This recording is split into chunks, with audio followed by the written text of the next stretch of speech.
अब जो हमारा पार्ट होगा मैग्नेटिक फील्ड में, next part, that is generation of magnetic field. अभी तक हमने पढ़ा इफेक्ट ऑफ मैग्नेटिक फील्ड, उसी में काफी कुछ सीखा, उसी में वेलोसिटी सेलेक्टर, साइक्लोट्रॉन, इस तरह की बातें आई। फिर टॉर्क ऑन वायर आया कि भाई करंट कैरिंग वायर का मैग्नेटिक मोमेंट कैसे निकालना होता है, वो हमने सीखा गायरोमैग्नेटिक रेशियो से और इन सब से। अब हम आ रहे हैं कि दूसरे पार्ट पे कि भाई generation of B, magnetic field generate कैसे होगा, ये कैसे बात करें। तो देखो, सबसे पहली बात, अगर कहीं स्टेशनरी चार्ज होता, स्टेशनरी चार्ज मतलब source charge is at rest, तो स्टेशनरी चार्ज अपने आसपास एक कांस्टेंट इलेक्ट्रिक फील्ड फैलाता है। स्टेशनरी चार्ज अपने आसपास एक कांस्टेंट इलेक्ट्रिक फील्ड फैलाता है। मैं एक सवाल पूछ रहा हूं इसमें कि ये कांस्टेंट इलेक्ट्रिक फील्ड, ये जो कांस्टेंट इलेक्ट्रिक फील्ड है, तो यार मुझे होस्ट बना रखा है इसमें। देखो अब इधर सुनो, ये जो कांस्टेंट इलेक्ट्रिक फील्ड है, ये कांस्टेंट किसके रेस्पेक्ट में होता है, टाइम के रेस्पेक्ट में कि पोजीशन के रेस्पेक्ट में? इसका जवाब दीजिए आप। पोजीशन के रेस्पेक्ट में नहीं होता। अगर मैंने क्यू चार्ज रखा तो क्या हर पोजीशन पे सेम फील्ड फैलता है क्या उसका? अगर मैंने क्यू चार्ज यहां रख दिया रेस्ट पे, तो क्या हर पोजीशन पे सेम फील्ड रहता है उसका, या दूर जाओगे तो कम होगा फील्ड? बताओ, जवाब दो। कम होगा ना। तो ये कांस्टेंट इलेक्ट्रिक फील्ड का मतलब है विद रिस्पेक्ट टू टाइम, कि एक जगह अगर आप देख रहे हो तो वो फील्ड टाइम के रिस्पेक्ट में चेंज नहीं होगा। ये होता है कांस्टेंट इलेक्ट्रिक फील्ड। और इस पूरी स्टडी को, ये जो भी पार्ट हम पढ़ के आए हैं पीछे, इसको हमने नाम दिया इलेक्ट्रोस्टैटिक्स। जो कल भी जिस पे लेक्चर दिया, ये सब आपका है इलेक्ट्रोस्टैटिक्स। मतलब स्टेशनरी चार्ज अगर कहीं भी होगा तो वो एक ऐसा इलेक्ट्रिक फील्ड फैलाएगा जिसमें स्पेशियल वेरिएशन तो है, टेम्पोरल वेरिएशन नहीं है। और इस पूरी स्टडी को हम बोल देते हैं इलेक्ट्रोस्टैटिक्स। अब यहां पे क्या होगा, हम पढ़ेंगे स्टेडी करंट्स। हम पढ़ेंगे स्टेडी करंट्स के बारे में। पहली बात, स्टेडी करंट का क्या मतलब है? स्टेडी करंट का मतलब है कि कंटिन्यूअस फ्लो ऑफ चार्जेस हो रहा है without any piling up of charge anywhere. मतलब कहीं भी चार्ज जमा नहीं हो रहा है, कहीं भी चार्ज क्रिएट नहीं हो रहा है। स्टेडी करंट का मतलब है continuous flow of charges without piling up. कहीं पे चार्ज जमा नहीं हो रहा है, कुछ भी इस तरह का नहीं हो रहा है। यह आपका है स्टेडी करंट। जिस तरह से stationary charge constant electric field फैलाते हैं, उसी तरह से स्टेडी करंट आपका फैलाते हैं constant magnetic field. Steady current जो होंगे वो फैलाएंगे कांस्टेंट मैग्नेटिक फील्ड। अब फिर दोबारा बताओ, ये कांस्टेंट किसके रेस्पेक्ट में है? टाइम के रेस्पेक्ट में, पोजीशन के रेस्पेक्ट में, किसके रेस्पेक्ट में है कांस्टेंट? कोई करंट कैरिंग वायर होगी, अभी पढ़ेंगे हम इस पार्ट में, किसी जगह उसने कुछ फील्ड फैलाया, क्या हर जगह सेम फील्ड फैलाएगी, या एक जगह जो फील्ड है वो टाइम के रिस्पेक्ट में कांस्टेंट रहेगा? बताओ क्या है इसमें। जैसे ऊपर था उसी तरह से यहां होगा, यानी कि ये भी आपका कांस्टेंट रहेगा किसके रिस्पेक्ट में? टाइम के रिस्पेक्ट में। ये जो स्टेडी करंट का फील्ड है ये मैग्नेटिक फील्ड होगा, लेकिन ये with respect to time constant रहेगा। और दरअसल जैसे इसको नाम दिया जाता है इलेक्ट्रोस्टैटिक्स, इसको क्या नाम दिया जाएगा? ये जो पार्ट हम पढ़ेंगे, मैग्नेटोस्टैटिक्स। तो पहली बात तो ये टर्म्स क्लियर होनी चाहिए कि क्या मतलब है क्या नहीं है। एक बार दोबारा सुन लो कि अगर कहीं चार्ज रेस्ट पे है तो एक कांस्टेंट इलेक्ट्रिक फील्ड फैलाता है जो विद रिस्पेक्ट टू पोजीशन तो चेंज होता है, लेकिन with respect to time change नहीं होता है। उस पूरी स्टडी को हम बोलते हैं इलेक्ट्रोस्टैटिक्स। ऐसे ही कहीं स्टेडी करंट है, मतलब एक वायर में कंटिन्यूअस फ्लो हो रहा है करंट का, चार्ज का, कहीं भी चार्ज जमा नहीं हो रहा है। जैसे बीच में कैपेसिटर लगा दिया, कैपेसिटर लगा दिया तो उस पे प्लेट पे चार्ज जमा होने लग जाएगा, तो ऐसा कोई सिचुएशन नहीं है। स्टेडी करंट फ्लो कर रहा है तो वहां एक ऐसा मैग्नेटिक फील्ड वो प्रोड्यूस करेगा जो पोजीशन के साथ तो चेंज होगा लेकिन टाइम के साथ चेंज नहीं होगा, तो यहां बोलते हैं मैग्नेटोस्टैटिक्स। अब देखो, आपने इलेक्ट्रोस्टैटिक्स में फील्ड कैलकुलेट करने के दो रूल पढ़े। फील्ड कैलकुलेट करने के दो रूल पढ़े। एक को हम नाम देते हैं कूलम्ब्स लॉ, एक को नाम देते हैं कूलम्ब्स लॉ, एंड दूसरा जिससे आप फील्ड कैलकुलेट करते हैं कौन सा लॉ, कौन सा लॉ, गॉस लॉ। आपको अगर याद हो एनसीईआरटी फर्स्ट चैप्टर में एडिशनल एक्सरसाइज में एक क्वेश्चन है कि एक वेरी लॉन्ग वायर है, वेरी लॉन्ग वायर, और उसका आपको फील्ड कैलकुलेट करना है, लेकिन उसमें लिखा हुआ है विदाउट यूजिंग गॉस लॉ। वहां लिखा हुआ है विदाउट यूजिंग गॉस लॉ, इसका मतलब हमें वो फील्ड कैलकुलेट करना पड़ेगा बाय यूजिंग कूलम्ब्स लॉ। लेकिन जब आप गॉस लॉ वाले चैप्टर में जाते हैं तो वहां गॉस लॉ की एक एप्लीकेशन है कि एक सिलेंड्रिकल वायर इसके चारों सरफेस इसके चारों तरफ बनाई और उस पर बाय डेफिनेशन फ्लक्स निकाला, बाय गॉस लॉ निकाला, एंड देन इक्वेट करके ई ले आए। तो ई कैलकुलेट करने के दो तरीके हैं, एक कूलम्ब्स लॉ और एक गॉस लॉ। इनमें से एक मेथड ऐसा है जिससे हमेशा ई कैलकुलेट नहीं हो पाएगा, बड़ी सिमेट्री की जरूरत होती है ई कैलकुलेट करने के लिए। उसमें बताओ कौन सा मेथड, कूलम्ब्स लॉ या गॉस लॉ? कि केवल सिमेट्रिकल अरेंजमेंट्स में ही ई उस मेथड से निकल पाएगा। बोलिए कूलम्ब्स लॉ या Gauss law? Gauss law. Gauss law में मैंने आपको बताया था तीन तरह की सिमेट्री काम आती है, planar symmetry, spherical symmetry, cylindrical symmetry, है ना। तो हाँ बिल्कुल ऐसे ही। और यहां सुनो, दो रूल्स हैं, मैं इन शॉर्ट उसे लिखता हूं एक बार, बीएसएल एंड एसीएल। बीएसएल की फुल फॉर्म, ये साइंटिस्ट के नाम है, बायो, टी साइलेंट होता है भाई, बायो बोलते हैं बस इसे। सेवर्ड, इसका भी टी साइलेंट होता है, बायो सेवर लॉ। और ये जो दूसरा नाम है ए तो बड़ा कॉमन है, बताओ ए किसके लिए होगा, खुद बताओ आप, कौन सा साइंटिस्ट है ए? एम्पियर। सी से कोई साइंटिस्ट नहीं है, एम्पियर सर्किटल लॉ। तो मैं एक बार आपके दिमाग में एक भूमिका तैयार कर रहा हूं कि भाई क्या हमें पढ़ना है पार्ट सेकंड में। देखो पार्ट फर्स्ट हम पढ़ के आ चुके हैं मैग्नेटोस्टैटिक्स का। अभी जो आज तो मान लीजिए चलो एनसीईआरटी चैप्टर सेकंड का टेस्ट है, मंडे को आपका वो टेस्ट हो लेता है, उसके बाद हम जो टेस्ट लिया करेंगे वो केवल ये मैग्नेटिज्म पे चलेंगे, कभी इफेक्ट का, कभी जनरेशन का, इस तरह से। तो अब फील्ड जनरेशन में आपको क्या पढ़ना है, इससे कंपेयर करके देखो। यहां हमने पढ़ा कूलम्ब्स लॉ, गॉस लॉ, तो यहां दो रूल पढ़ेंगे, बीएसएल और एसीएल। पहले हम बीएसएल की एप्लीकेशंस देखेंगे कि भाई बीएसएल से फील्ड किस किस में कैसे, कुछ एक चीजों में कैसे कैलकुलेट किया। फिर हम एसीएल पे चलेंगे कि एम्पियर सर्किटल लॉ से सिमेट्री का यूज करके किस तरह से फील्ड कैलकुलेट होगा। तो अब यही सीक्वेंस हमें आगे फॉलो करनी है।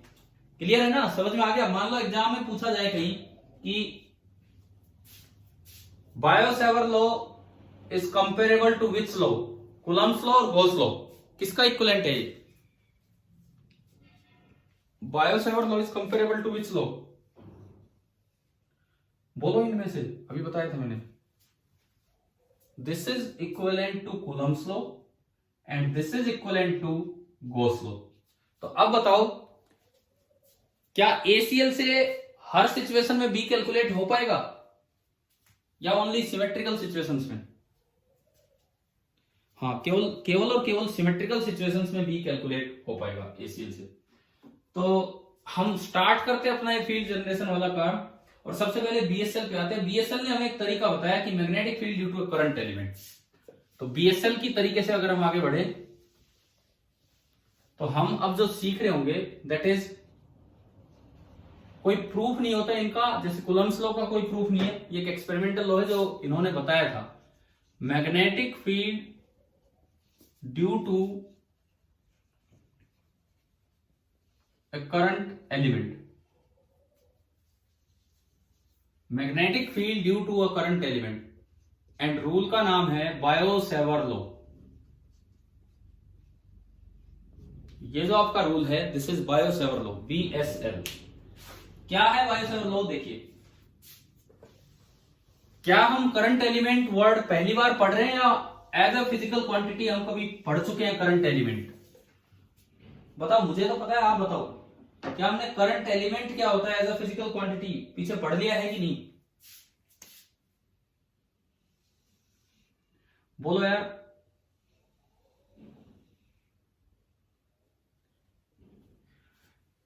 क्या हमने करंट एलिमेंट क्या होता है ये पीछे पढ़ लिया है कि नहीं? मान लो ये कोई वायर है, इसमें करंट जा रहा है आई। ये कोई वायर है और इसमें करंट फ्लो कर रहा है आई। बीच में आपने कहीं भी एक छोटी सी लेंथ मान ली डीएल, बीच में कहीं भी छोटी सी लेंथ मान ली डीएल। उसकी डायरेक्शन क्या रखी है? जो करंट की डायरेक्शन है वो। एक छोटी सी लेंथ मानी डीएल, डायरेक्शन उसकी रखी जो करंट की डायरेक्शन है वो। ये आपका डीएल वेक्टर है। डीएल वेक्टर तो लेंथ वेक्टर हो गया, लेकिन अगर करंट एलिमेंट वेक्टर बोलना है, अगर आपको करंट एलिमेंट वेक्टर बोलना है तो करंट एलिमेंट वेक्टर हो जाएगा आईडीएल। आई मतलब कितना करंट जा रहा है उसको डीएल से मल्टीप्लाई कर देंगे। अब ये क्वेश्चन लेंगे इस पे, लेकिन पहले आप समझो कि रूल क्या दिया था इन्होंने बायोसेवर में। इन्होंने ये बताया कि अगर आप इसकी वजह से किसी भी पॉइंट पे फील्ड निकालना चाहते हो, कौन सा फील्ड? इलेक्ट्रिक फील्ड की मैग्नेटिक फील्ड? कौन सा फील्ड जनरेट होगा? Magnetic field. मान लो ये पोजीशन है, ये पॉइंट है पी जहां फील्ड निकालना चाहते हो, तो सबसे पहले इस एलिमेंट से उस पॉइंट पी का पोजीशन वेक्टर बनाओ ऐसे, और इसको नाम दिया आर। आर वेक्टर का मतलब है position vector of field point. Field point मतलब टेस्ट पॉइंट, जहां फील्ड निकालना चाहते हैं P with respect to current element, with respect to current element. सारे एक्सपेरिमेंट्स करके और जो फॉर्मूला दिया गया, फॉर्मूला क्या दिया गया सुनिए। फील्ड जनरेशन का जो फॉर्मूला आया डीबी, सबसे पहली बात यहां एक कांस्टेंट आया μ0/4π। अभी आऊंगा मैं इस चीज पे भी कि ये क्या है। सबसे पहली बात की जैसे आप जब इफेक्ट ऑफ मैग्नेटिक फील्ड पढ़ रहे थे, force on A current element, क्या हमने पढ़ा आइडियल क्रॉस बी, इस तरह का कुछ फॉर्मूले पीछे पढ़ के आए हैं पीछे, dF is equal to I dl cross B और ये सब। तो क्या उसमें कहीं आइडियल क्रॉस बी के बाहर कोई कांस्टेंट लगाया है क्या? ऐसा नहीं लगाया। कारण सुनो, कारण सुनो आप। अगर एक पॉइंट चार्ज फील्ड जनरेट करता है इलेक्ट्रिक फील्ड, तो उसमें बाहर कांस्टेंट आता है 1/4πε0 Q/r²। ये कांस्टेंट आता है। लेकिन अगर किसी पॉइंट चार्ज को फील्ड में रखा जाए और उस पर फोर्स पूछा जाए, तो बताओ क्या फॉर्मूला लिखते हो फोर्स का? यहां ये सोर्स चार्ज है, यहां ये सोर्स चार्ज है और यहां ये टेस्ट चार्ज है। अब यह बताइए क्या फॉर्मूला लिखा जाता है वहां पे force on the test charge का? Q into E. याद आ गए होंगे ये फॉर्मूले तो इलेक्ट्रोस्टैटिक्स के। जब आप फील्ड जनरेट करवा रहे हो तो बाहर एक कांस्टेंट आता है 1/4πε0, लेकिन जब आप फील्ड की वजह से फोर्स लिख रहे हो तो बाहर कोई कांस्टेंट नहीं आ रहा, वो सिंपल 1 है और Q इंटू ई। ऐसे ही जब आप करंट एलिमेंट पे फोर्स लिखते हो डीएफ, तो बाहर कोई कांस्टेंट नहीं आएगा, 1 ही रहेगा, और वो आइडियल Q की जगह आइडियल और ई की जगह बी हो जाता है। लेकिन जब आप फील्ड जनरेट करवाओगे तो जैसे इसी की वजह से फील्ड जनरेशन में एक कांस्टेंट आया, तो यहां भी एक कांस्टेंट आ गया। तो ये बात याद रह जाएगी कब तो कांस्टेंट लगाना है, कब नहीं लगाना है। अगर फील्ड की वजह से फोर्स निकालना हो करंट एलिमेंट पे तो कांस्टेंट नहीं आएगा, और अगर करंट एलिमेंट की वजह से फील्ड जनरेट करवाना है तो फिर ये कांस्टेंट आएगा। कांस्टेंट में एक चीज का ध्यान रखें, 1/ε0 is replaced by μ0। 1/ε0 is replaced by μ0, तो ये फॉर्मूला बन गया μ0/4π।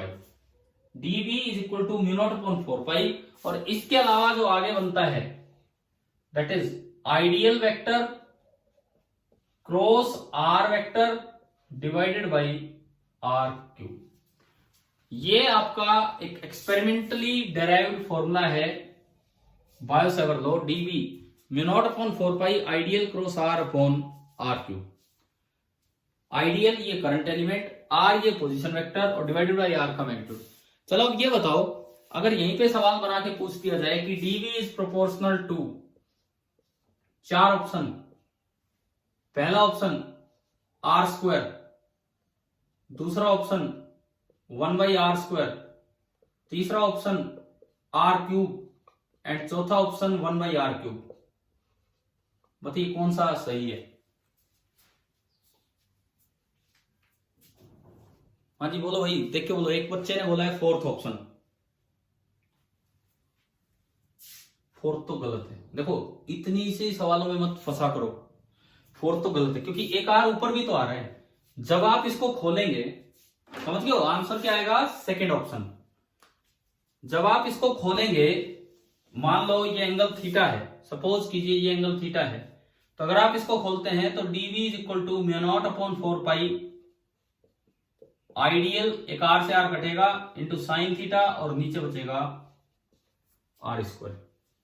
ठीक है, जैसे कूलम्ब्स लॉ में इनवर्स स्क्वायर डिपेंडेंस है, जैसे कूलम्ब्स लॉ में नीचे आर स्क्वायर आता है, ऐसे गॉस लॉ में भी नीचे आर स्क्वायर ही आता है। क्लियर हो गया यहां तक?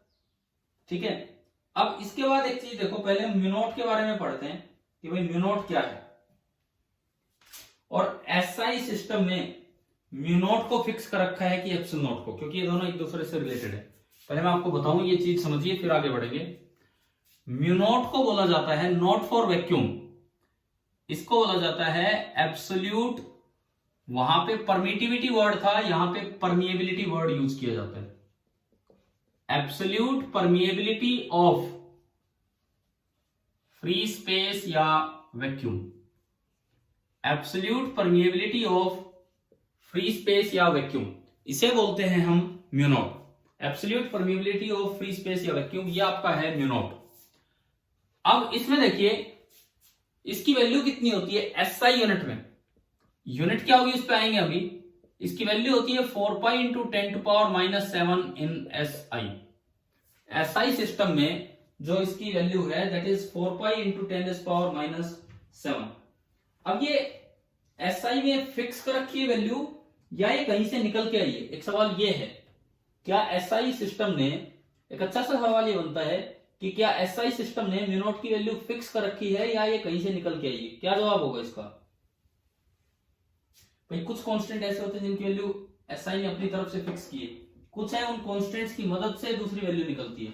तो एसआई ने ये वैल्यू म्यू नॉट की फिक्स कर रखी है, म्यू नॉट और एप्सिलॉन नॉट में से एक फिक्स कर रखा और एक दूसरे से निकला है। तो मेरा सवाल ये है कि म्यू नॉट और एप्सिलॉन नॉट में से कौन सा नंबर एसआई ने फिक्स कर रखा है और कौन सा नंबर उससे निकला है। ये जो म्यू नॉट होता है, ये जो म्यू नॉट होता है, ये आप याद रखना, this is an exact number in SI, this is an exact number in SI, और एप्सिलॉन नॉट वहां से निकल के आता है। Mu naught is an exact number in SI, epsilon not वहां से निकल के आता है। कैसे निकल के आता है वो सुनिए। हम जब ईएमबीए वाले चैप्टर में चलेंगे तो हम एक फॉर्मूला पढ़ेंगे कि speed of light in vacuum is given by under root of mu not into epsilon not. ये एक फॉर्मूला होता है speed of light in vacuum का। तो यहां से देखो under root mu not epsilon not, ये आपका हो गया 1/c, दोनों साइड आपने स्क्वायर किया, दोनों साइड आपने स्क्वायर किया तो mu not into epsilon not that is 1/c square, and यहां से फिर एप्सिलॉन नॉट निकाला जाता है 1/c square divided by mu naught. ये याद रखना, म्यू नॉट एक कांस्टेंट है जो एसआई ने फिक्स कर रखा है और एप्सिलॉन नॉट की वैल्यू उससे निकाली गई है। ठीक है, एप्सिलॉन नॉट की वैल्यू अगर मैं यहां से निकालूं, आप देखिए मैं सारी वैल्यूज पुट करता हूं। Epsilon not is equal to 1/c, speed of light in vacuum की अप्रोक्सीमेट वैल्यू कितनी होती है? अप्रोक्सीमेट वैल्यू 10⁸, इसका स्क्वायर, और म्यू नॉट की वैल्यू जो एसआई ने फिक्स की, अभी मैंने बताया, पता म्यू नॉट की वैल्यू कितनी फिक्स है? 4 पाई इंटू 10⁻⁷। आप 4 पाई को इधर ले आओ, इस 4 पाई को इधर ले आओ, तो 4 pi epsilon not is equal to, अब देखो नीचे क्या बचा, 1/3 का स्क्वायर 9, 10 की पावर टोटल करके बताओ कितनी बची नीचे? 8 का स्क्वायर 16, और 16 में से 7 गए, बताओ 10 पावर कितनी बच गई नीचे? इसका रेसिप्रोकल ले लीजिए, 1/4 पाई एप्सिलॉन नॉट कितना निकल के आ गया? 9 इंटू 10⁻⁹। आप बताइए क्या SI सिस्टम में ये आपने यूज किया हुआ है कि नहीं? पीछे वैल्यू क्या यूज करते थे कांस्टेंट की? 1/4πε0 की 9 इंटू 10⁻⁹। कूलम्ब्स लॉ का याद आ गया ये कांस्टेंट, ठीक है। तो इसकी वैल्यू फिक्स नहीं है, ना एप्सिलॉन की वैल्यू फिक्स है। SI सिस्टम ने म्यू नॉट की वैल्यू फिक्स कर रखी है और फिर speed of light in vacuum के रिलेशन से ये एप्सिलॉन निकलता है। तो ये चीज आप ध्यान रखना कि कौन सी पार्ट कांस्टेंट है और कौन सा चीज उससे निकाला गया है, ठीक है। अब देखो BSL को एक बार एक क्वेश्चन में यूज करके देखते हैं कि BSL किस तरह से अप्लाई करना है। बुक खोलो भाई, अपनी एनसीईआरटी बुक खोलिए आप लोग, क्योंकि वहां से मैं एक एग्जांपल ले रहा हूं। NCERT book page number 144, page number 144 निकालें एनसीईआरटी में। क्या इस पे एक सोल्ड एग्जांपल आपको दिख रहा है? एग्जांपल 4.5। हाँ जी, मिल गया एग्जांपल 4.5, निकाल लिया कि नहीं? देखो इसमें ये आपको ये सिखाएगा कि करंट एलिमेंट की वजह से BSL कैसे लगाते हैं। एन एलिमेंट डेल्टा एल, उस डीएल को इसने डेल्टा एल बोला है। ये जो बोल्ड कर रखे होते हैं एनसीईआरटी में, इसका मतलब है कि इसके ऊपर वेक्टर साइन है। तो एन एलिमेंट डेल्टा एल बराबर डेल्टा एक्स इंटू आई कैप, ये बोला है इन्होंने। डेल्टा एल बराबर डेल्टा एक्स इंटू आई कैप, ये बोला है। Is placed at the origin and carries a large current of 10 ampere. देखो ये हमें सिचुएशन दी गई है कि ये एक्स एक्सिस माना मैंने, ये वाई एक्सिस माना। तो ये एलिमेंट ओरिजिन पे रखा है और इसकी डायरेक्शन है आई कैप। तो आपको ऐसे बनाना पड़ेगा, ये छोटा सा एलिमेंट ओरिजिन पे रखा और डायरेक्शन है आई कैप। करंट एलिमेंट अगर आप लिखें तो आई इंटू डीएल, डीएल की जगह क्वेश्चन में डेल्टा एल बोल रहे हैं। अच्छा आगे देखें, करंट दिया हुआ है 10 एम्पियर। ये जो इस एलिमेंट में जो करंट है दैट इज 10 एम्पियर। पूरी वायर नहीं बोली हमें, उसका एक पार्ट दे दिया 10 ampere. What is the magnetic field on the Y axis at a distance of 0.5 metre. ये कह रहा है कि यहां कोई पॉइंट है P वाई एक्सिस पे, तो पोजीशन वेक्टर ऐसे बनेगा। पोजीशन वेक्टर ऐसे बना ना, उस एलिमेंट से फील्ड पॉइंट का पोजीशन वेक्टर, ये आपका वेक्टर R बन गया। अच्छा कितनी दूर है ये पॉइंट? 0.5 मीटर दूर। इसका मतलब जो R वेक्टर की लंबाई है दैट इज 0.5 मीटर। ये R वेक्टर का मैग्नीट्यूड आ गया। उसके बाद take delta X is equal to 1 centimetre. Delta X मतलब डेल्टा एल। ये जो डेल्टा एल है ये आपको लेना है 1 सेंटीमीटर, क्योंकि डेल्टा एक्स इसी का मैग्नीट्यूड है। तो ये आपको लेना है 1 सेंटीमीटर। अब बताना है कि भाई यहाँ मैग्नेटिक फील्ड कितना होगा। तो चलो हम पूरा BSL अप्लाई करके देखते हैं। सबसे पहले आइडियल बनाओ। आइडियल, आइडियल का मतलब है आई तो है 10, डीएल की लंबाई कितनी है 1 सेंटीमीटर, यानी कि 1/100, और डायरेक्शन है आई कैप। तो ये बन गया 0.1 आई कैप और आइडियल की यूनिट बनेगी एम्पियर मीटर। ये बताओ भाई, पहली चीज करंट एलिमेंट लिखना आ गया कि नहीं आपको? किस तरह से लिखा है, ठीक है। अब आप आर वेक्टर लिखो। आर वेक्टर इसको देख के बताओ क्या लिखा है आई कैप, जे कैप, के कैप में, बोलिए।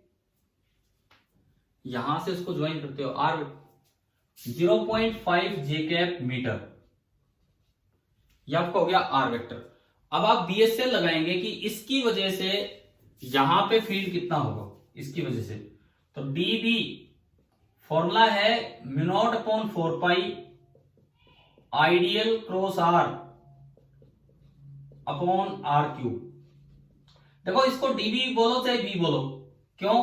क्योंकि और तो कोई वायर दी ही नहीं है। अगर पूरी वायर दी होती और फिर ये dB निकाल के इंटीग्रेट करके भी लाते, अभी तो यही फील्ड है जो इसने फैलाया होगा, वही फील्ड है। आप इसे dB भी बोल सकते हो, आप इसे B भी बोल सकते हो, फिर भी चलो कंफ्यूज ना हो, dB बोल के चलने। μ0/4π की वैल्यू बताओ कितनी होती है? μ0/4π कांस्टेंट की वैल्यू SI में μ0 की, हाँ μ0 की वैल्यू पुट करेंगे तो 4π से 4π कैंसिल और ये बचेगा 10⁻⁷। आइडियल क्रॉस R, मैं एक बार वैल्यू रख देता हूं। आइडियल वेक्टर ये रहा 0.1 आई कैप, क्रॉस R वेक्टर ये है 0.5 जे कैप, अपॉन R का क्यूब। अपॉन आर का क्यूब का मतलब है 0.5 का क्यूब। अब सारी चीजें अलग कर लो और एक बचेगा आई कैप क्रॉस जे कैप।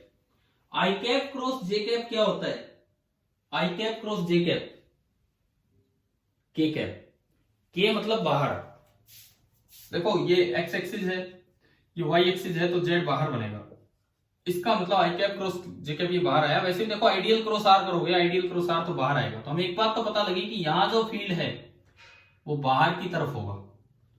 ये ऐसे नहीं है जैसे पॉजिटिव चार्ज होता था तो दूर नेगेटिव पास ना, यहां जो फील्ड है ये बाहर की तरफ होगा इस तरह से। ये तो हमें डायरेक्शन मिलेगी। अब मैग्नीट्यूड और पता करते हैं। तो dB vector is equal to something into K cap, और यूनिट हम पहले ही पढ़ चुके हैं, उसकी टेस्ला होती है। यूनिट उसकी टेस्ला होती है। अब बता दो, सोल्व करके बता दो फटाफट। देखो 1.5 से 0.5 गया तो एक 0.5 बचा। 0.5 का स्क्वायर, 0.5 का स्क्वायर 5 का स्क्वायर 25, 25 गुणा 10 की पावर -2, -2 ऊपर कटेगा 10 की पावर -5। हाँ जी बोलना कितना आ रहा है? कितना आ रहा है ये सोल्व करें अगर हम, 5 का स्क्वायर बचेगा, 1.5 कट गया, 0.5 का स्क्वायर यानी कि 25 गुणा 10 की पावर -2, ऊपर देखते हैं 10 की पावर -7, और ये है 10 की पावर -1। यही बन रहा है, कुछ और बचेगा?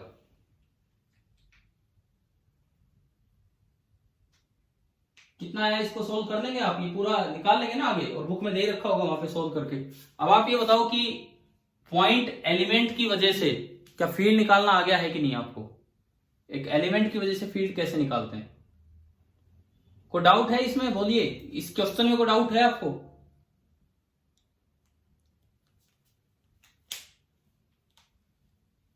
हाँ जी भाई चलें आगे। देखो ये हमने पढ़ा magnetic field due to current element, Biot Savart law कि किस तरह से अप्लाई करना है। अब एक बार ये फील्ड, ये लॉ अप्लाई कहीं एप्लीकेशंस में लेने से पहले, कि मतलब जहां फील्ड निकालना है, उससे पहले हम एक चीज सीखेंगे कि comparison of Biot Savart law with Coulomb's law. Comparison of Biot Savart law with Coulomb's law, ये वाली चीज हम सीख रहे होंगे। अपनी बुक में आप पेज नंबर 143 पे आओ, पेज नंबर 143, और नीचे पॉइंट्स दिए हैं। देखो the Biot Savart law for the magnetic field has certain similarity as well as differences with the Coulomb's law for the electrostatic field. क्या है जो मैंने अभी लाइन पढ़ी है, क्या वो मिल गई आपको? लाइन समझ में आ गई है?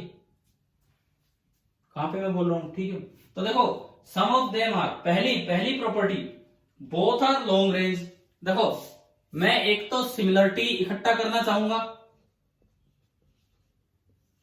और एक में डिसिमिलरिटीज, जो भी हमें मिलेगा हम लिखते चलेंगे। पहला पॉइंट हम पढ़ना स्टार्ट करते हैं, बोथ आर लॉन्ग रेंज। तो पहली सिमिलरिटी हमें मिल गई है।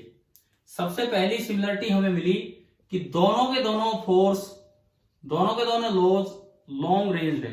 मतलब आर की कितना ही बढ़ाते जाओ, ना तो ई खत्म होता है ना बी खत्म होता है, हाँ कम होते रहते हैं।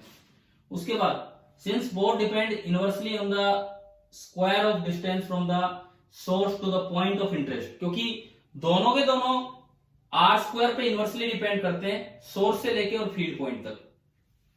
यानी कि दूसरी बात आप यहां लिख सकते हैं, बोथ ओबे इनवर्स स्क्वायर लॉ। देखो पॉइंट बना रहे हम, एक लाइन से पॉइंट निकाल रहे कि क्या क्या बन सकते हैं। उसके बाद ये लिखता है the principle of superposition applies to both the fields. तीसरी similarity, both obey the principle of superposition, कि मतलब अगर एक से ज्यादा आ जाए, सोर्स अगर एक से ज्यादा आ जाए, तो एक का फील्ड दूसरे सोर्स से अफेक्ट नहीं होगा और नेट दोनों का वेक्टर सम हो जाएगा फील्ड का। ठीक है, उसके आगे लिखता है कि magnetic field is linear in ideal and electrostatic field is linear in source electric charge. चौथी बात यह है कि both depend linearly on their source. Electric field क्यों पे लीनियरली डिपेंड करता है और मैग्नेटिक फील्ड आइडियल पे लीनियरली डिपेंड करता है। अब आप देखो यार, इसका एक पॉइंट पूरा हुआ है, इस एक पॉइंट में हमें 4 सिमिलरिटी के पॉइंट मिल गए हैं। इस बुक का एक पॉइंट पूरा हुआ है, तो ये यही होता है आपके नोट्स की भी आप अलग से लिख लें तो, ताकि कभी रिवाइज करें तो सीधा फटाफट हो जाए। सेकंड पॉइंट पे चलते हैं। The electrostatic field is produced by a scalar source, namely electric charge. Electric charge तो एक स्केलर है, लेकिन आइडियल मैग्नेटिक फील्ड का सोर्स एक वेक्टर है। तो ये डिसिमिलरिटी, पहली डिसिमिलरिटी हमें मिली कि E प्रोड्यूस होता है by a scalar source and B produce होता है बाय ए वेक्टर सोर्स। ये हमें पहली दोनों लॉज हम बता रहे हैं। अब कोई कहे सर ये भी चार्ज से ही प्रोड्यूस होता है, ये भी चार्ज से, ये स्टेशनरी चार्ज, ये मूविंग चार्ज, लेकिन जिस तरह लॉ लिखा गया है उसमें सोर्स स्केलर है, लेकिन दूसरे में सोर्स आइडियल करंट एलिमेंट है जो कि एक वेक्टर है। ये तो आपका हो गया सेकंड पॉइंट इसका बुक का। Third point, electrostatic field is along the displacement vector. वो आर कैप के अलोंग ही होता है। पॉजिटिव चार्ज है तो रेडियली आउटवर्ड है और नेगेटिव है तो रेडियली इनवर्ड। लेकिन जो मैग्नेटिक फील्ड है वो आइडियल और आर के परपेंडिकुलर होता है, क्योंकि ये क्रॉस प्रोडक्ट आ रहा है। तो दूसरी डिसिमिलरिटी हमें मिली, second dissimilarity, E cap is equal to plus minus r cap. E cap जो होगा वो आर के परपेंडिकुलर होगा, लेकिन जो बी कैप होगा ना, परपेंडिकुलर बोल गया मैं, ई कैप आर के अलोंग होगा, चाहे बाहर हो चाहे अंदर हो, लेकिन बी कैप आर के परपेंडिकुलर होगा, क्योंकि क्रॉस प्रोडक्ट आ रहा है तो आइडियल के परपेंडिकुलर आर के भी। तो हमने डिसिमिलरिटी यहां पे देख ली, दूसरी क्या है। उसके बाद बुक का आता है fourth point, there is angle dependence in Biot Savart law. Biot Savart law में क्रॉस प्रोडक्ट आ रहा है, तो क्रॉस प्रोडक्ट में साइन थीटा आएगा, यानी कि सोर्स एलिमेंट से, सोर्स करंट एलिमेंट से बराबर दूरी पे भी हर जगह फील्ड सेम नहीं होगा। एक बराबर दूरी आपने ली 90 डिग्री एंगल पे, एक बराबर दूरी आप ले रहे हो 0 डिग्री एंगल पे, तो साइन 90 तो मैक्सिमम होता है और साइन 0 तो 0 हो जाता है। तो एंगल पे भी डिपेंड कर रहा है। तो ये लिखता है there is angle dependence in BSL which is not present in the case of electrostatic law. यानी कि तीसरी बात ये है, E not depend on angle, जबकि जो B है depends on angle. Angular position पे डिपेंड करेगा कि आप कहां देख रहे हैं कहां नहीं देख रहे हैं। अभी जो आपने क्वेश्चन किया, आइडियल आगे माना था एक्स एक्सिस पे और आपने बी ऊपर निकाला 0.5 मीटर ऊपर। अगर 0.5 मीटर आगे पूछता तो बताओ बी क्या आता, उसी के आगे 0.5 मीटर आगे पूछता तो बी क्या आता, बताइए। अभी आपने क्वेश्चन लिया, उसमें बी ऊपर निकाला 0.5 मीटर ऊपर, अगर मैं 0.5 मीटर आगे पूछता तो क्या आता आंसर, बोलिए कोई भी बच्चा बोलो, 0। तो ये एंगल पे डिपेंड कर गया ना। तो ये ऐसी कोई डिपेंडेंस इलेक्ट्रोस्टैटिक फील्ड में नहीं थी, कूलम्स लॉ में नहीं थी। तो आप ये बताओ, ये जो बुक में 4 पॉइंट लिखे हैं, पहले पॉइंट से तो हमें 4 सिमिलरिटी मिली और अगले 3 पॉइंट्स में 3 डिसिमिलरिटी मिली। अब अपनी कॉपी में आप इसको इस तरह लिख लें तो ज्यादा बेटर रहेगा कि भाई सिमिलरिटी अलग हो गई है और डिसिमिलरिटी अलग हो गई है। चलो अब ये बताओ, क्या बीएसएल समझ में आने लगा है कि बायोसेवर लॉ है क्या, कैसे उसका कंपैरिजन किया और ये सब चीजें, ठीक है। अब ये यहां पे जो यूनिट की बात करें हम, बी की यूनिट, हालांकि पहले भी जिक्र कर चुके हैं इस चीज का, फिर भी क्योंकि अब आगे फील्ड जनरेशन चलना है तो बी की यूनिट तो बहुत ढंग से आनी चाहिए। एक बार हम यूनिट्स की बात कर लेते हैं। आपका बी का फॉर्मूला है, B is equal to mu naught upon 4 pi, IDL r से आर कटेगा sine theta upon r square. ये बचा, म्यू0 की यूनिट पे भी आऊंगा, मैं पहले बी की यूनिट पे आ रहा हूं। बी की बताओ एसआई यूनिट क्या है,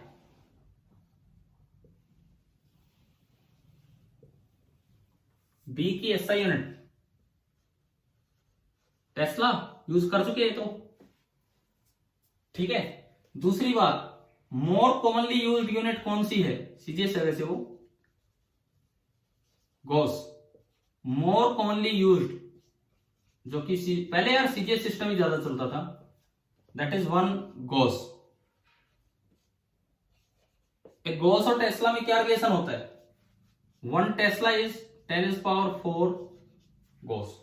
ठीक है, अब मैं मिनोट की एसआई यूनिट की बात करूं, यहां से अगर मैं मिनोट की एसआई यूनिट की बात करूं तो मिनोट की एसआई यूनिट क्या होगी, देखो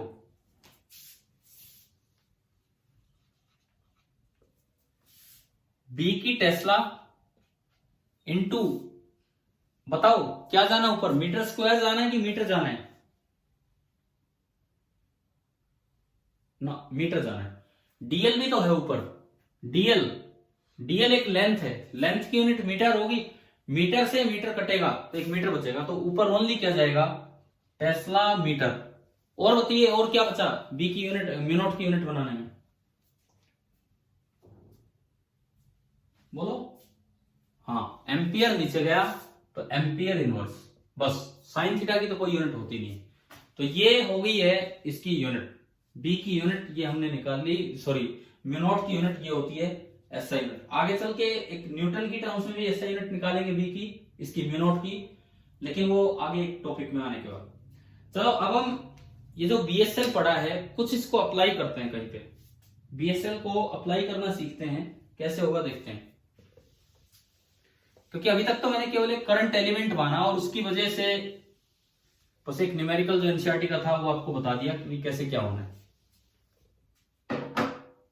अब जो हम स्टार्ट करेंगे that is the applications of BSL. अब हम एप्लीकेशंस ऑफ बीएसएल ले रहे होंगे।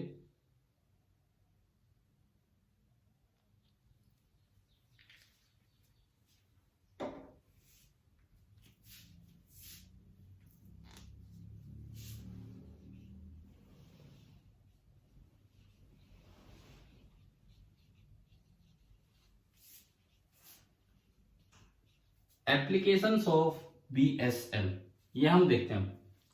सबसे पहले मैं निकालूंगा magnetic field.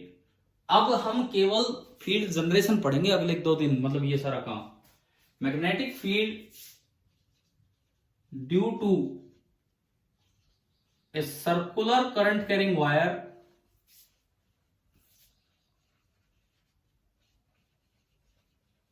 magnetic field due to a circular current carrying wire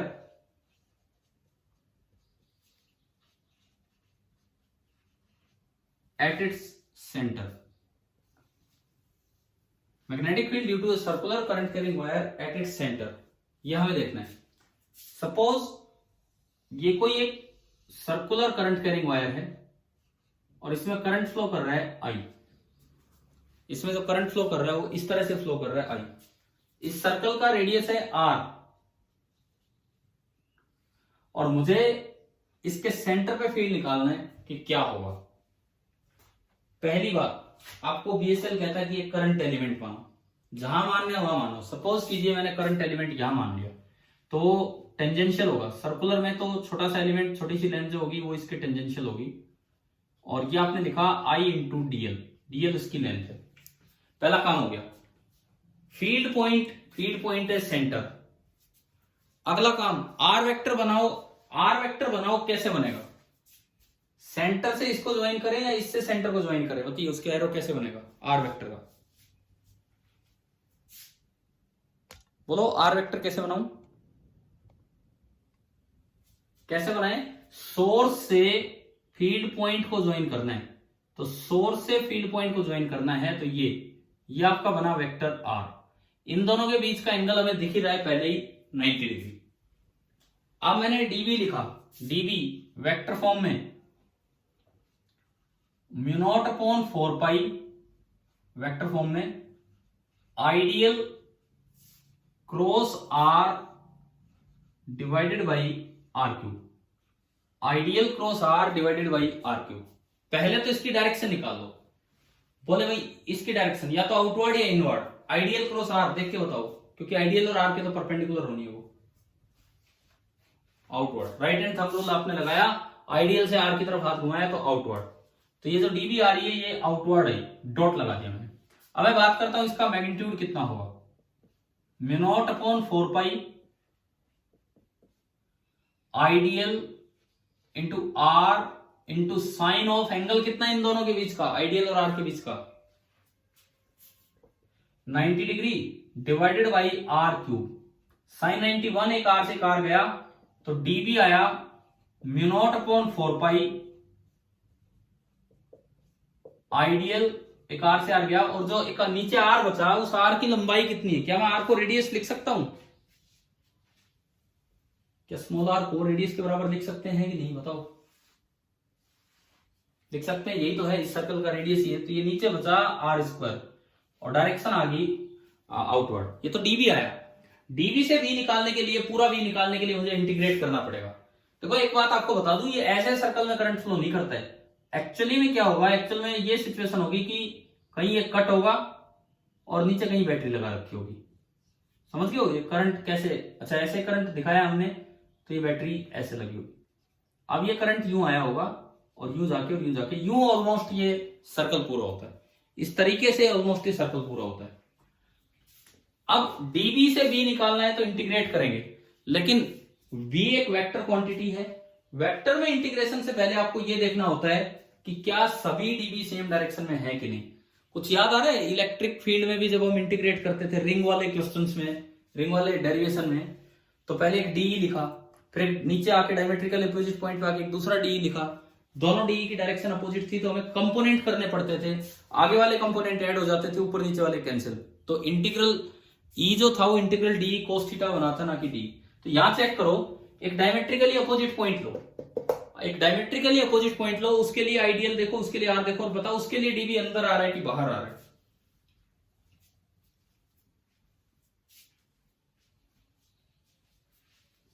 देखते हैं, पहले देखते हैं, इधर सुनो।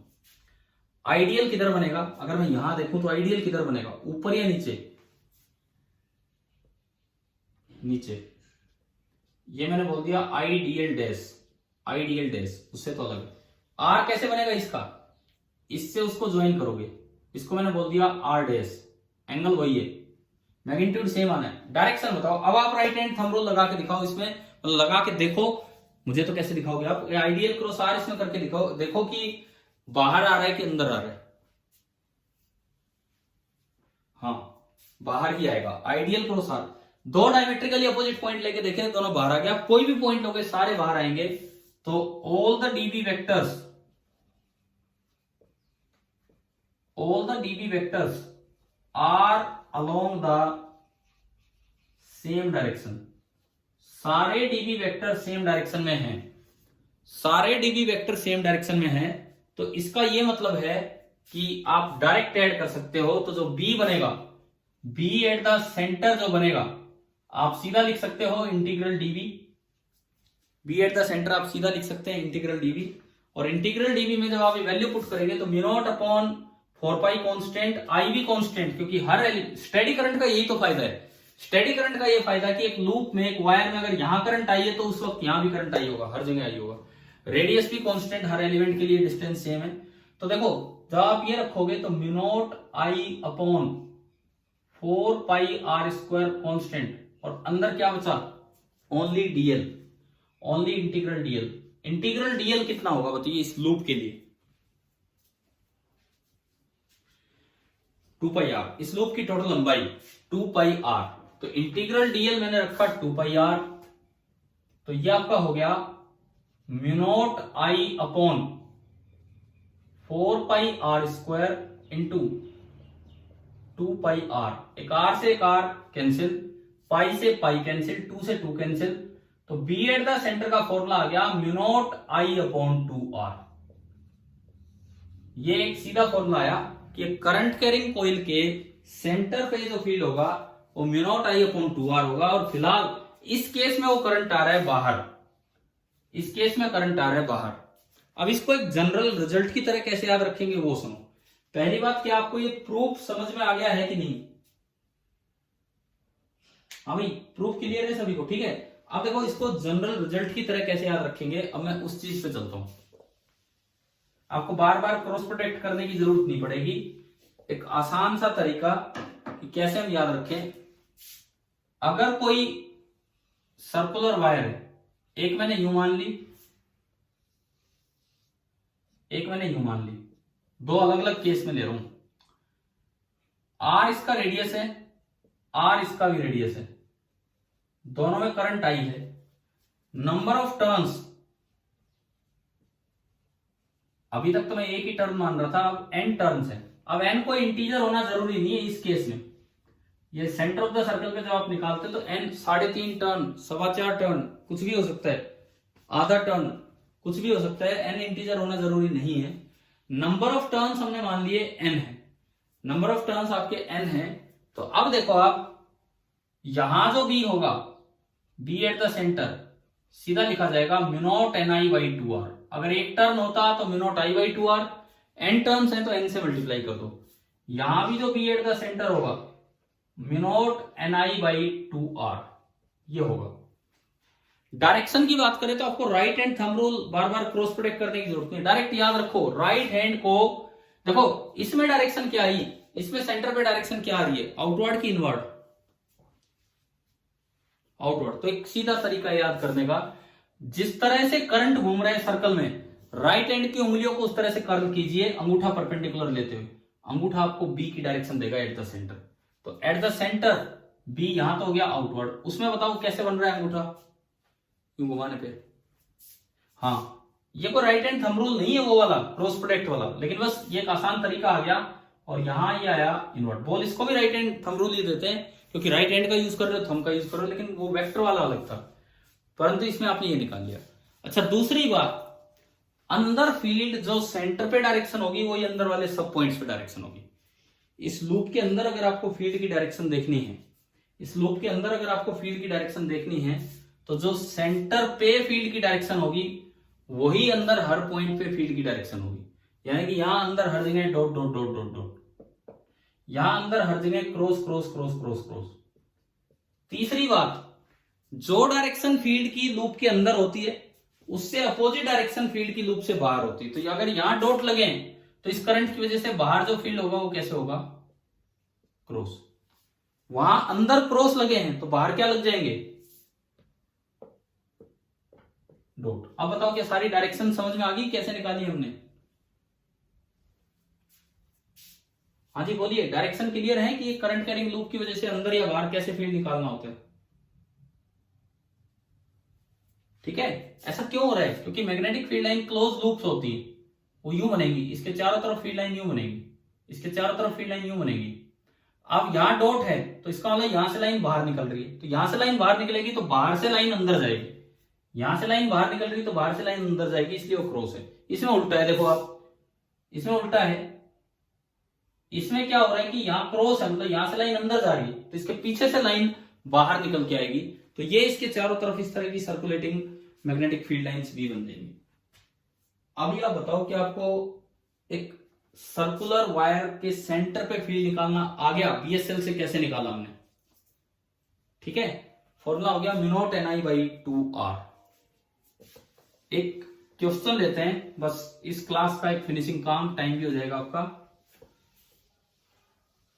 अगली क्लास कितने बजे आपकी, जो टाइम टेबल होता है उसके अकॉर्डिंग।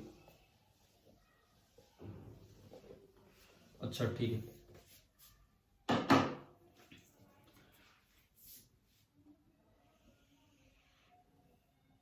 ये मैंने एक पार्ट लिया, ये सेंटर ऑफ द सर्कल है और ये रेडियस है a। इस तरह का मैं एक लूप बना रहा हूं,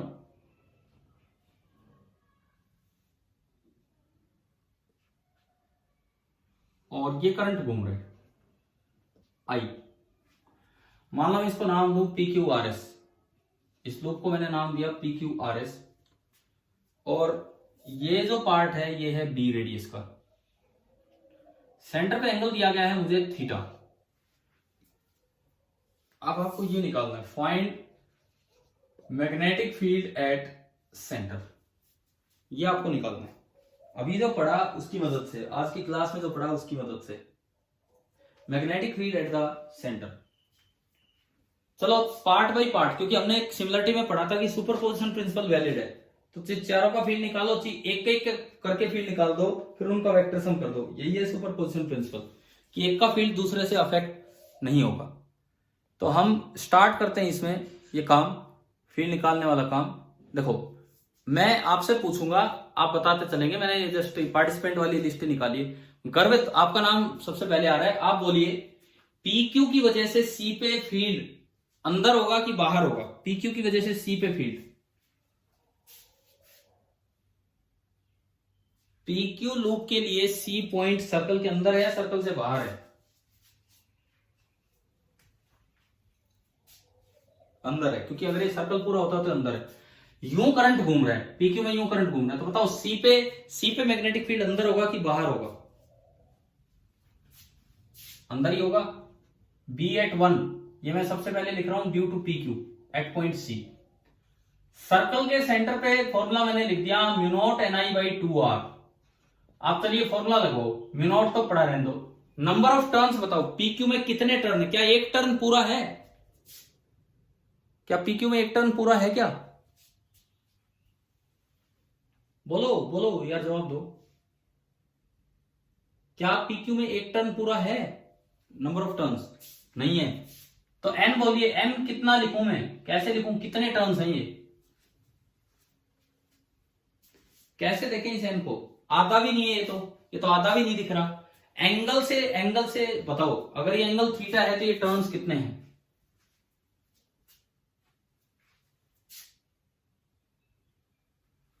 बोलो, कोई भी और बच्चा बताओ यार, जिसका भी यहाँ पे दिमाग चल रहा हो, कोई नाम लेना चाहे कुछ भी, कितना होगा कितना ही?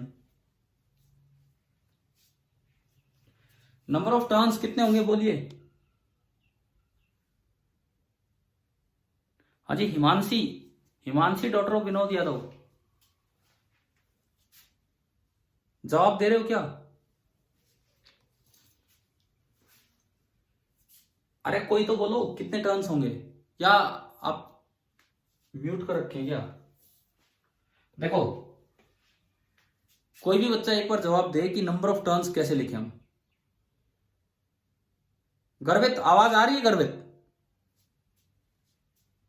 तो आप बोलो, अब एक मिनट मुझे बताओ कि इसमें नंबर ऑफ टर्न्स कितने हैं पी क्यू में। अगर मान लो एंगल कितना हो कि एक टर्न हो जाए पूरा, एंगल कितना हो सेंटर पे कि एक टर्न पूरा हो जाए, तो उसको उसको डिग्री में मत बोलिए, क्योंकि जब तक वैल्यू नहीं पता आप रेडियन में मान के चलेंगे। एंगल कितना हो कि एक टर्न पूरा हो जाए, 2 पाई। 2 पाई रेडियन पे एक टर्न पूरा होता है। 2 पाई पे एक, तो एक पे 1/2 पाई किया है ये काम, तो यूनिटरी मेथड। तो थीटा पे कितने होंगे? 1/2 पाई इंटू थीटा। इसका मतलब जो नंबर ऑफ टर्न्स होंगे, नंबर ऑफ टर्न्स हमारे होंगे theta upon 2 pi, mu not into theta upon 2 pi into current इसमें आई है डिवाइडेड बाई 2r। तो B1 आपका आया, B1 mu not theta I upon 4 pi r, और जिस तरह डायरेक्शन आई वो इनवर्ड आ गई। पहला आपने निकाल दिया पी क्यू की वजह से। अब लिखते हैं ड्यू टू क्यू आर। ये कोई सर्कुलर वायर तो है नहीं, ये कोई सर्कुलर वायर तो है नहीं, तो आप बीएसएल जो पढ़ा वो अप्लाई करके देखो। एंगल डिपेंडेंस के हिसाब से बताओ, एंगल डिपेंडेंस के हिसाब से कि सी पे फील्ड कितना होगा, जीरो की नॉन जीरो? सी पे फील्ड जीरो होगा कि नॉन जीरो होगा? कोई भी जवाब दो, मैं ऐसे नाम नहीं ले रहा हूं। जीरो। कारण सुनो, आप आइडियल मानोगे तो इधर है, इधर, और उस आइडियल से आर को ज्वाइन करोगे तो वो भी इधर ही बनेगा, तो आइडियल और आर के बीच में एंगल हो जाएगा 0 डिग्री। तो जो B2 होगा that will B 0 because theta is 0। चलो, सेकेंड आपका हो गया 0, क्योंकि एंगल पे डिपेंड नहीं कर रहा। तीसरा बताइए, तीसरा कौन सा, किसकी वजह से? आर एस की वजह से, due to R S. Due to R S अंदर होगा कि बाहर होगा? पहली बात तो ये, आर एस बाहर होगा, आर एस की वजह से बाहर होगा, मैंने डॉट लगा दिया। अब B3 कितना होगा? Mu not into N, N में भी फ्रैक्शन जैसा कि यहां हो रहा है, एक से कम सर्कल के सेंटर पे। एन अगेन सेम है, एन तो वही है, वो इतना ही एंगल बन रहा है, theta upon 2 pi I by 2r। अब r थोड़ा मैंने ऊपर पुट नहीं किया, पहले वाले में r कितना था, रेडियस कितना था पहले वाले लूप के लिए? a। पहले वाले लूप के लिए जो r था दैट वाज a, और अब इस लूप के लिए, नीचे वाले के लिए r कितना है? b। तो ये आपका आया mu not theta I upon 4 pi B dot. अब बताओ ड्यू टू एसपी, एसपी की वजह से कितना होगा, एसपी की वजह से सी पॉइंट पे कितना, जीरो की नॉन जीरो?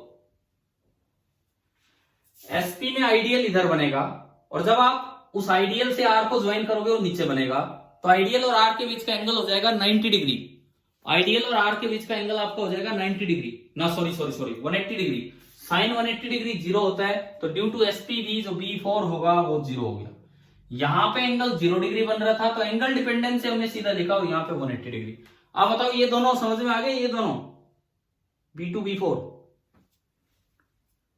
ठीक है। अब आखिरी बात, टोटल बी कितना होगा, टोटल बी कितना होगा इन चारों का वेक्टर सम। तो दो तो जीरो ही है, दो तो आपके जीरो ही है, दो का आपको वेक्टर सम करना है। बता दीजिए बचे हुए दो B1 B3 उनकी डायरेक्शन सेम है कि अपोजिट है, अपोजिट है। मुझे इन चारों का वेक्टर सम करना है, दो तो जीरो ही हो गए, दो अपोजिट डायरेक्शन है, तो बड़े में से छोटा घटा दो। तो पहले बताओ कि बड़ा कौन सा है और छोटा कौन सा है B2 B4 में, सॉरी B1 और B3 में। इन दोनों का न्यूमरेटर सेम है, डिनोमिनेटर में 4 पाई सेम है, ए और बी का फर्क है। तो अगर ए बड़ा दिख रहा है तो B1 छोटा होगा कि बड़ा होगा, छोटा होगा। तो जो B बनेगा that will be B2 minus B1। B2 minus B1 करेंगे तो mu not theta I upon 4 pi बाहर आ गई ये टर्म, और अंदर बचा 1 by B minus 1 by A. Direction बताओ, नेट फील्ड की डायरेक्शन क्या होगी, इनवर्ड की आउटवर्ड? आउटवर्ड। जो बड़े की डायरेक्शन है वो हो जाएगी यानी कि आउटवर्ड। तो अभी बताओ आज की क्लास में बीएसएल समझ में आ गया ढंग से, कैसे क्या रूल है कंपैरिजन इसका कॉलम्स लॉ से, कैसे कुछ सोल्ड एग्जांपल लिया खाली पॉइंट एलिमेंट के लिए, और कैसे हमने इसकी पहली एप्लीकेशन ली कि B at the centre. Formula आ गया mu not N I by 2r, और n में भी फ्रैक्शन। अभी बीएसएल में और काफी काम बाकी है, वो अगली क्लास में लेके चलेंगे। आज का काम यही, शाम को टेस्ट है वही 7:30 बजे, और एनसीईआरटी चैप्टर 2 का अपना रिवीजन करके रखें। कल जो पॉइंट्स पढ़ाए थे उन पे भी सवाल होंगे, और अपना अच्छे तरीके से वो टेस्ट देना, ठीक है। मैं फिर वही बात कहता हूं, अगर किसी बच्चे को लगता है कि नहीं मेरे पास टेस्ट देने का या टाइम नहीं है, या फिर मुझे कुछ और पढ़ना है, तो वो अपना और सब्जेक्ट पढ़ ले, जो इंटरेस्टेड हो एटलीस्ट वो तो दे टेस्ट, ठीक है। चलिए, थैंक यू।